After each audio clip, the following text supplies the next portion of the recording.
नमस्कार दोस्तों, मैं हूं अतुल नगरकर। आज के इस वीडियो में मैं आप सबका स्वागत करता हूं। यूजीसी नेट 2023 में जो एग्ज़ाम हो गई है उसमें से पेपर नंबर 2 और लाइब्रेरी एंड इंफॉर्मेशन साइंस उसके question number 11 to 30 in 20 questions की चर्चा आज हम इस वीडियो में करने वाले हैं। तो चलो शुरू करते हैं। प्रश्न 11वां जो है वह प्रश्न क्या है, देखिए। In LISA database what is the exact nomenclature used for the field representing the label NOFT, NOFT। Option है nowhere, anywhere, anywhere except full text और नोवेयर फुल टेक्स्ट। तो इसमें से उत्तर है anywhere except full text, anywhere except full text. LISA जो है ये लाइब्रेरी एंड इंफॉर्मेशन साइंस का एब्स्ट्रैक्ट जिसका फुल फॉर्म होता है उसके बारे में थोड़ी जानकारी हम यहाँ लेंगे। तो LISA the library and information science abstract है, जो कि लिसा यह उसका एक्रोनिम बनाया गया है, शॉर्ट फॉर्म बनाया गया है। LISA is an international abstracting and indexing tool design for library professionals and other information specialists. LISA की जो फर्स्ट पब्लिकेशन आया था वह 1991 में आया था, 1991 में आया था, 1991। और उसके बाद यह जो पब्लिकेशन हुआ वह बाउकर इन 2001, ये बाउकर इन्होंने 2001 में लिसा अपने पास ली थी। And Lisa began being produced by subsidiary Cambridge Scientific Abstract. CSA merged with ProQuest in 2007. आज की तारीख में अगर हम देखेंगे तो उसका प्रोड्यूसर है ProQuest, यूनाइटेड किंगडम के है। और हिस्ट्री जो जैसे लिसा 1969 से आज तक प्रेजेंट में वह एक्टिव है। अगर लाइब्रेरी एंड इंफॉर्मेशन साइंस के और भी ज़्यादा हम डेटाबेस देखेंगे तो उनके नाम क्या है वह देखेंगे। उसके नाम है dissertation abstracts, ERIC, INSPEC, library information science and technology abstract, LISTA, library literature and information science, social science citation index and web of science. इन डेटाबेस इसमें भी आपको लाइब्रेरी एंड इंफॉर्मेशन साइंस की जानकारी मिल सकती है। लिसा यह जो डेटाबेस है वह एब्स्ट्रैक्टिंग डेटाबेस है, यह हमें ध्यान में रखना होगा। उसके बाद हम नेक्स्ट क्वेश्चन देखेंगे, question number 12। The first abstracting periodical was published in the field. कौन से ऐसा फील्ड है जिसमें फर्स्ट एब्स्ट्रैक्टिंग पीरियोडिकल पब्लिश हुआ है? और वह फील्ड है फार्मास्यूटिकल केमिस्ट्री। फार्मास्यूटिकल केमिस्ट्री में पहला एब्स्ट्रैक्टिंग पीरियोडिकल पब्लिश हुआ था। उसके बाद next question, question number 13। Motion box is a. Option है knowledge sharing community, video sharing community, audio sharing community, document sharing community. तो motion box video sharing community है। Next question देखेंगे, क्वेश्चन नंबर 14। क्वेश्चन क्या है देखिए, bibliophile. Bibliophile is a. Option है cataloguer, classificationist, information specialist, lover of books. Bibliophile is a lover of books. 4 number का option correct है। Next question देखेंगे, question number 15। GIS stands for, GIS stands for geological informative survey. Survey तो नहीं है। Geographic information system, ये उत्तर है। Geographic information service, service भी नहीं है। जियोग्राफिक इंफॉर्मेशन सॉफ्टवेयर, सॉफ्टवेयर भी नहीं है। जियोग्राफिक इंफॉर्मेशन सिस्टम, यह उत्तर है। Next question, question number 16। Which of the following is not, not को यहाँ हमें ध्यान में रखना होगा। विच of the following is not a form of index generally. मतलब बुक की इंडेक्स हो सकती है, पीरियोडिकल की है, न्यूज़पेपर की है, लेकिन ये फॉर्म नहीं है। म्यूजिक इंडेक्स ये इंडेक्सिंग का जनरली इंडेक्सिंग का फॉर्म नहीं होता। Music index is the correct answer. Is not मतलब music index is not a form of index generally, and 4 number option is your answer. Next question हम देखेंगे, question number 17, which one of the following is not a vocabulary control. मतलब इसमें से 4 option है, 4 option में से 3 vocabulary control है लेकिन एक नहीं है।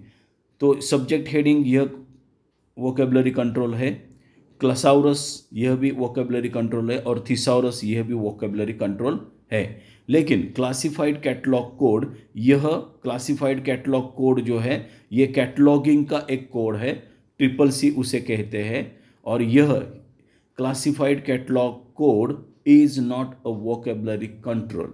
So option 1 is correct option. So correct answer is classified catalog code is not a vocabulary control. Next question, question number 18, main entry in the catalog contains, main entry in the catalog contains। तो उसमें main entry जो होती है cataloguing में, जो main entry होती है उसमें maximum information about a document, यह उत्तर है। तो मेन एंट्री में बहुत सारी बातें, मैक्सिमम इंफॉर्मेशन उसमें आनी चाहिए, और यह भी related to classified cataloguing code. मतलब रंगनाथन इन्होंने जो क्लासिफाइड कैटलॉगिंग कोड दिया उसमें जो मेन एंट्री होती है उसमें से ये जानकारी यहाँ पे दी गई है। और यह प्रश्न किससे डील करता है, कौन से यूनिट से? नॉलेज ऑर्गेनाइजेशन, जो कि आपका 5वां यूनिट है, या सिलेबस में आपका 5वां यूनिट है। तो यह नॉलेज ऑर्गेनाइजेशन, क्लासिफिकेशन, कैटलॉगिंग, यह नॉलेज ऑर्गेनाइजेशन में आ जाते हैं। तो this question is dealing with unit number 5, knowledge organisation. Next question, question number 19 हम देखेंगे, which one of the following formats is followed in PRECIS to prepare index entries. PRECIS में index entries prepare करने के लिए कौन सा format use में लाया जाता है? और उसका आंसर है 2 line 3 part, 2 line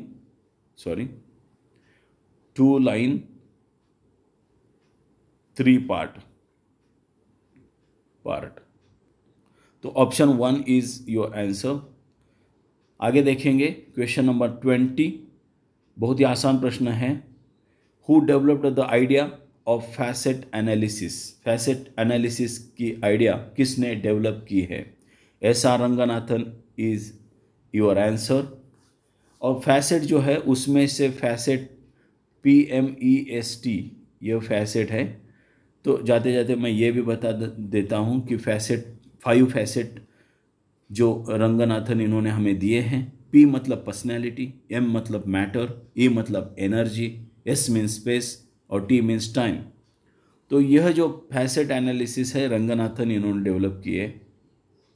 next question, question number 21, CPM was developed by, CPM critical path method was developed by, यह यूनिट नंबर 6 जो मैनेजमेंट है उससे यह क्वेश्चन डील करता है। और डुपॉन्ट कंपनी जो है इन्होंने CPM डेवलप किया है, DuPont company. Option number 3 is correct. Next question, question number 22, और यह प्रश्न क्या देखिए, प्रश्न है which of the following is not a human resource planning technique. Human resource planning technique, तो इसमें से 4 ऑप्शंस दिए हैं, expert estimate technique, ranking technique, trend projection technique, modelling technique. उसमें से एक ऐसा है जो कि ह्यूमन रिसोर्स प्लानिंग टेक्निक नहीं है, रैंकिंग टेक्निक यह उत्तर है। बाकी जो है expert estimate technique, trend projection technique and modelling technique, these are human resource planning technique, but ranking technique is not a human resource planning technique. Next question देखेंगे हम, क्वेश्चन नंबर 23, और यह प्रश्न है who among the following conducted a study at Hawthorne, Illinois plant related to human relations school. Who among the following conducted a study? Who conducted a study? Elton Mayo. ना कि Chester Barnard, ना कि Frederick Herzberg, ना कि Douglas McGregor, but Elton Mayo conducted a study at Hawthorne, Hawthorne नाम का एक place है, वहाँ इन्होंने यह स्टडी किया है। Illinois plant related to human relations school, इससे रिलेटेड उन्होंने स्टडी की है। एल्टन मेयो यह उत्तर है। Next question, question number 24। प्रश्न क्या है देखिए, the collection development principle the best reading for the largest number at the least cost is given by, यह कंसेप्ट किसने दिया है? मेलविल डीवी इन्होंने दिया है। मतलब कम से कम खर्चे में ज़्यादा से ज़्यादा अच्छे बुक्स आप लाएंगे और रीडर को अवेलेबल करेंगे। यह जो कंसेप्ट दिया है, कलेक्शन डेवलपमेंट का प्रिंसिपल दिया है, यह किसने दिया है? और यह दिया है मेलविल डीवी इन्होंने। So option number 3 Melvil Dewey is correct answer. Question number 25, क्या प्रश्न है? Who among the following introduced frequency modulation for mobile communication systems in 1935, किसने दिया है हमें frequency modulation for mobile communication, जो कि 1935 में दिया है? और उसके ऑप्शन है Edwin Armstrong, Albert Einstein, Tim Berners-Lee, David Bohm. तो इसका आंसर है Edwin Armstrong. Edwin Armstrong is the answer. Question number 26, यह प्रश्न बहुत अच्छा लगा मुझे। C is a dash dash type of high level language. तो सी लैंग्वेज क्या है? Is it procedural language, non procedural language, scientific language और बिजनेस लैंग्वेज? साइंटिफिक लैंग्वेज और बिजनेस लैंग्वेज तो हो ही मतलब नहीं है। प्रोसीजर लैंग्वेज और नॉन प्रोसीजरल में वह सी लैंग्वेज कौन सी है? तो हमारा उत्तर है प्रोसीजरल लैंग्वेज। अब सवाल ये उठता है कि प्रोसीजरल लैंग्वेज जो है वह सी है, तो नॉन प्रोसीजरल लैंग्वेज का एक एग्जाम्पल कौन सा होगा? तो नॉन प्रोसीजरल लैंग्वेज का एग्जाम्पल हम आपको बताएंगे SQL। नॉन प्रोसीजरल लैंग्वेज कौन सी है? उदाहरण के तौर पर हम ले रहे हैं SQL, स्ट्रक्चर्ड क्वेरी लैंग्वेज, यह नॉन प्रोसीजरल लैंग्वेज है। प्रोसीजरल लैंग्वेज क्या होती है? जैसे देखिए सी लैंग्वेज जो है यह प्रोसीजरल लैंग्वेज है, उसमें प्रोग्रामिंग होता है और प्रोग्रामिंग करने के लिए सी का उपयोग होता है। लेकिन क्यों होता है? क्योंकि सी लैंग्वेज जो है यह हमें लॉजिकल सीक्वेंस देती है, लॉजिकल सीक्वेंस देती है जो कि प्रोसीजर करने में बहुत सहायता होती है। इस वजह से प्रोग्रामिंग करना बहुत आसान होता है। इस वजह से सी इज़ ए प्रोसीजरल लैंग्वेज। और SQL, अब हम SQL स्ट्रक्चर्ड क्वेरी लैंग्वेज जो है वह हम डेटाबेस तैयार करते हैं और उसमें जो लॉजिक हम ब्रेक भी कर सकते हैं। यह दोनों में फ़र्क है। तो यहाँ सी इज़ ए प्रोसीजरल लैंग्वेज, यह हमने समझ लिया है। नेक्स्ट क्वेश्चन देखेंगे, क्वेश्चन नंबर 27। प्रश्न क्या है? Which type of barcode printing is not long lasting, बहुत समय तक टिकता नहीं है, ऐसा बारकोड प्रिंटिंग कौन सा है? यह है thermal transfer printing, thermal transfer printing. उसके बाद हम देखेंगे क्वेश्चन नंबर 28th क्वेश्चन है, which of the V in big data is essential to have ways of detecting and correcting any false, incorrect and incomplete data।